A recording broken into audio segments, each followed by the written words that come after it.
Olá pessoal, tudo bom? Meu nome é Adriana Damasceno e hoje a gente vai falar um pouquinho sobre as leis de Newton. As leis de Newton são os princípios fundamentais, são os pilares da mecânica clássica, né?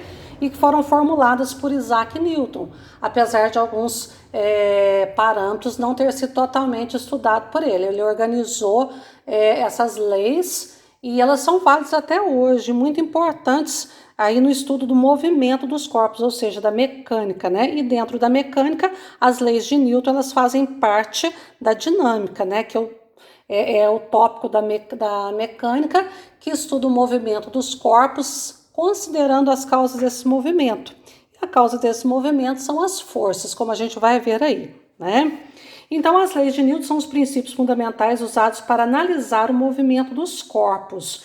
Juntas, elas formam a base da fundamentação da mecânica clássica. As três leis de Newton foram publicadas pela primeira vez em 1687 por Isaac Newton.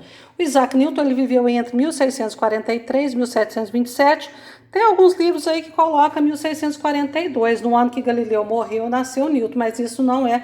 Tem livros que colocam de 43, outros 42. E o Isaac Newton, ele publicou essa obra dele, essas leis, nesse livro aí, Princípios Matemáticos da Filosofia Natural. Porque naquela época a física ainda não era uma ciência isolada, que aí tem a tradução aqui em latim. Então, a fundamentação dessas leis de Newton para o estudo dos movimentos, ela é muito importante, tá, gente? Bom, o Isaac Newton, ele foi um dos grandes nomes aí da física clássica. A física clássica é a física que veio até 1900, né? Ele foi um nome muito importante. O que ele falava realmente era muito respeitado. Ele foi presidente da Royal Society por um bom tempo e deixou essas contribuições que nós vamos analisar um pouquinho aqui, tá bom? Tanto na física quanto na matemática também, tá certo?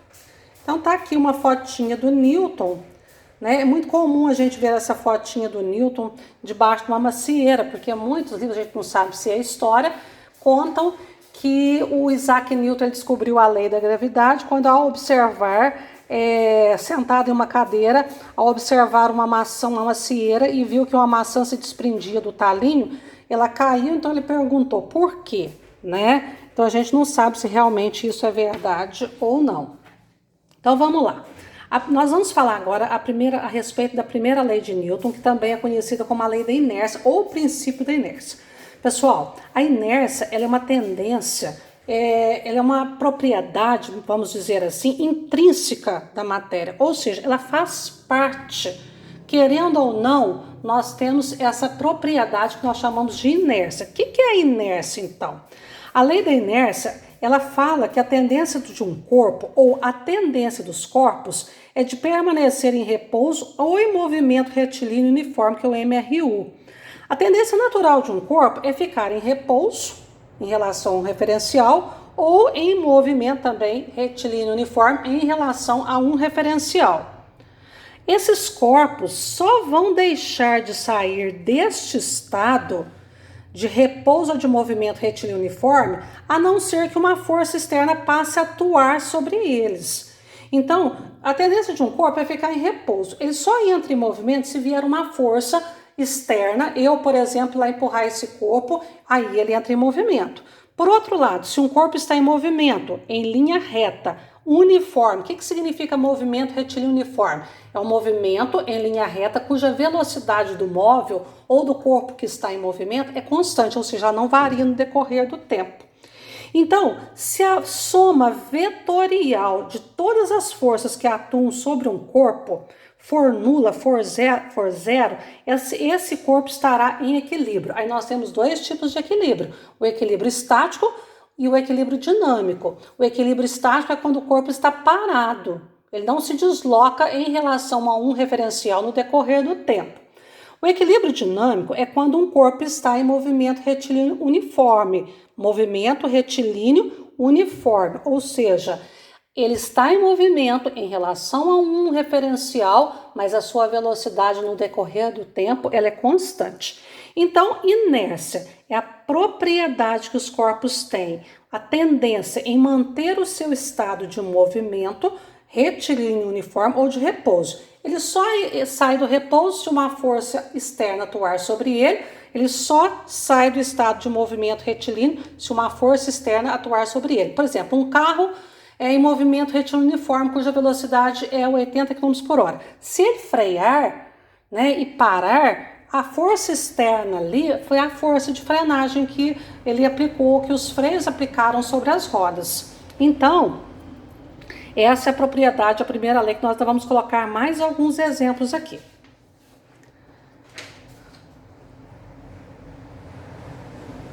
Por outro lado, se houver forças resultantes cuja resultante for diferente de zero, aí produzirá uma aceleração, que é uma variação de velocidade que nós vamos ver na segunda lei de Newton. E uma coisa muito importante que a gente tem que entender sobre inércia é o seguinte: os corpos possuem inércia. E a inércia ela está relacionada com a massa de um corpo. Na física, o que é massa? Massa, a gente fala assim, o que é massa de um corpo? A massa é a quantidade de matéria, a matéria do nosso corpo. Mas na física, o conceito de massa seria a medida da inércia de um corpo. Como assim? Um corpo de maior massa, ele tem mais inércia. Um corpo de menor massa, ele tem menos inércia. Como assim? Se um corpo de maior massa ele tem mais inércia, isso significa que ele tem mais dificuldade para entrar em movimento e mais dificuldade para sair do seu estado de movimento.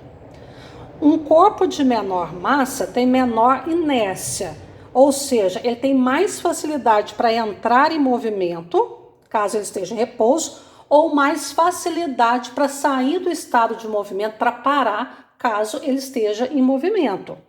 Então, isso também é uma relação muito importante, a inércia com a massa. Massa é a medida da inércia de um corpo. Quanto maior a massa, maior a inércia de um corpo, e vice-versa. Corpos de maior massa têm mais dificuldade para entrar, mais dificuldade para sair do seu estado de movimento.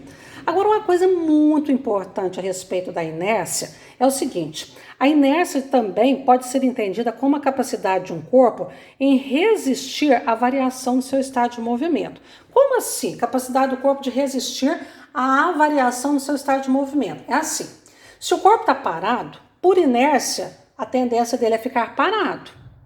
Ele só vai entrar em movimento se vier uma força externa, uma pessoa, uma coisa, algum objeto, e exercer uma força sobre ele. Se um corpo está em movimento retilíneo uniforme, a tendência dele é continuar em movimento retilíneo e uniforme. Ele só vai sair desse estado se alguém tentar pará-lo, uma outra força externa tentar pará-lo. Capacidade de resistir à variação no seu estado de movimento. Vê se vocês entendem com esses exemplos que eu vou passar aqui. Para exemplificar, pensemos no ônibus. Eu acho que muita gente já viveu essa situação aí do ônibus. Pensemos no ônibus em que o motorista que está numa determinada velocidade se depara com um cão e rapidamente freia o veículo. O que acontece? Todos os passageiros tendem a ir para a frente. Da mesma em questão contrária, você entra no ônibus, o ônibus está parado ali em relação ao poste, um referencial, e quando ele arranca, a tendência do seu corpo é ir para trás. Por quê? Porque você está parado. Quando o ônibus entra em movimento, o seu corpo resiste à sua tendência a ir para trás.